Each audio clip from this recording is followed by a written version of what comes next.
Honorable Chief Justice of India, Sri N.V. Ramanna ji, Justice Sri U.U. Lalit जी, देश के कानून मंत्री श्री किरण रिजिजू जी, राज्य मंत्री प्रोफेसर S.P. सिंह बघेल जी, राज्यों के सभी आदरणीय मुख्यमंत्रीगण, lieutenant governors of UTs, honourable जजेस of the Supreme Court of India, chief justice of High Courts, distinguished guests, उपस्थित अन्य सभी महानुभाव, देवी और सज्जनों,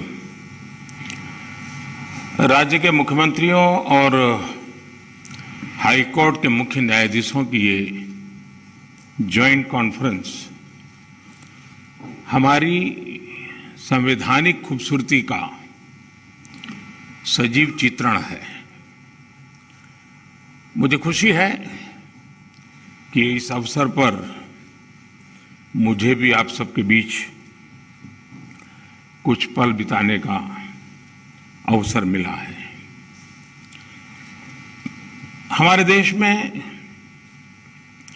जहां एक और जुडिशरी की भूमिका संविधान संरक्षक की है, वहीं लेजिस्लेचर नागरिकों की आकांक्षाओं का प्रतिनिधित्व करता है।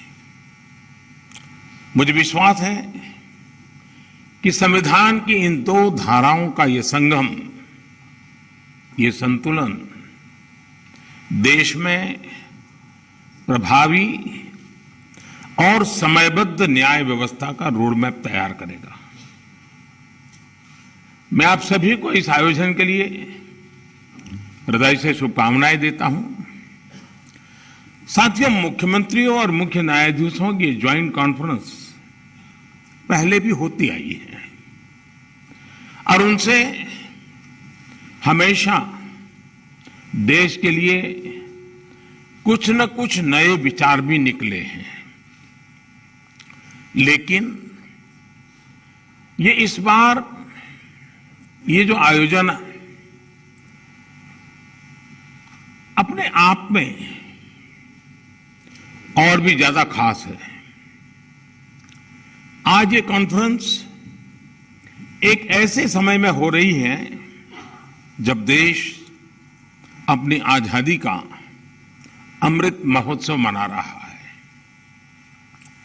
आजादी के इन 75 सालों ने जुडिशरी और एग्जीक्यूटिव दोनों के ही रोल्स और रिस्पांसिबिलिटीज को निरंतर स्पष्ट किया है। जहां जब भी जरूरी हुआ, देश को दिशा देने के लिए ये रिलेशन लगातार इवॉल्व हुआ है। आज आजादी के अमृत महोत्सव में जब देश नए अमृत संकल्प ले रहा है, नए सपने देख रहा है, तो हमें भी भविष्य की तरफ देखना होगा। 2047 में जब देश अपनी आजादी के 100 साल पूरे करेगा, तब हम देश में कैसी न्याय व्यवस्था देखना चाहेंगे। हम किस तरह अपने जुडिशियल सिस्टम को इतना समर्थ बनाएं कि वो 2047 के भारत की आकांक्षाओं को पूरा कर सके, उन पर खरा उतर सके। ये प्रश्न आज हमारी प्राथमिकता होना चाहिए। अमृत काल में हमारा विजन एक ऐसी न्याय व्यवस्था का होना चाहिए जिसमें न्याय सुलभ हो, न्याय त्वरित हो और न्याय सबके लिए हो। साथियों, देश में न्याय की देरी को कम करने के लिए सरकार अपने स्तर से हर संभव प्रयास कर रही है। हम जुडिशियल स्ट्रेंथ को बढ़ाने के लिए प्रयास कर रहे हैं। जुडिशियल इंफ्रास्ट्रक्चर को बेहतर करने की कोशिश चल रही है। केस मैनेजमेंट के लिए आईसीटी के इस्तेमाल की शुरुआत भी की गई है। सबऑर्डिनेट कोर्ट्स और डिस्ट्रिक्ट कोर्ट से लेकर हाई कोर्ट तक वैकेंसीज को भरने के लिए भी प्रयास हो रहे हैं। साथ ही जुडिशियल इंफ्रास्ट्रक्चर को मजबूत करने के लिए भी देश में व्यापक काम हो रहा है। इसमें राज्यों की भी बहुत बड़ी भूमिका है। साथियों, आज पूरी दुनिया में नागरिकों के अधिकार के लिए, उनके सशक्तिकरण के लिए टेक्नोलॉजी एक इंपॉर्टेंट टूल बन चुकी है।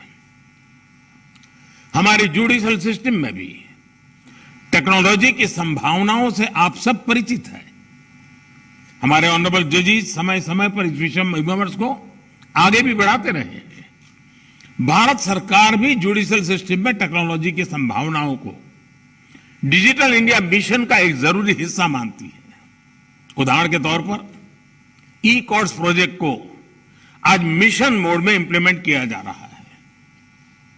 सुप्रीम कोर्ट ई कमेटी के मार्गदर्शन में जुडिशियल सिस्टम में टेक्नोलॉजी इंटीग्रेशन और डिजिटाइजेशन का काम तेजी से आगे बढ़ रहा है।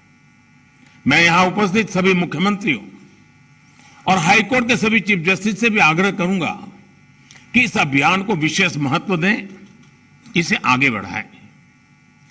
डिजिटल इंडिया के साथ जुडिशरी का ये इंटीग्रेशन आज देश के सामान्य मानवी की अपेक्षा भी बन गई है। आप देखिए, आज कुछ साल पहले डिजिटल ट्रांजैक्शन को हमारे देश के लिए असंभव माना जाता था। लोगों को लगता था, लोग शक करते थे, अरे ये हमारे देश में कैसे हो सकता है। और ये भी सोचा जाता है इसका स्कोप केवल शहरों तक ही सीमित रह सकता है, उससे आगे बढ़ नहीं सकता है। लेकिन आज छोटे कस्बों और यहां तक गांवों में भी डिजिटल ट्रांजैक्शन आम बात होने लगी है। ये पूरे विश्व में पिछले साल जितने डिजिटल ट्रांजैक्शन हुए, उसमें से 40% डिजिटल ट्रांजैक्शन भारत में हुए हैं।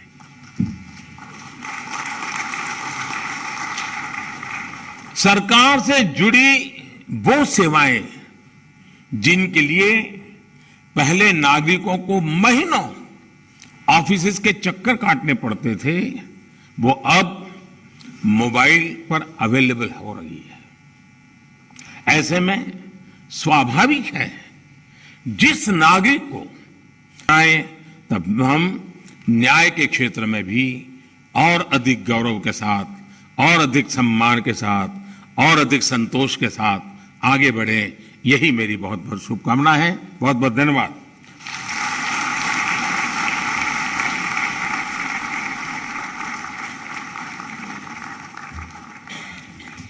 कोटिशः धन्यवाद माननीय प्रधानमंत्री जी, आपकी प्रेरणा के लिए।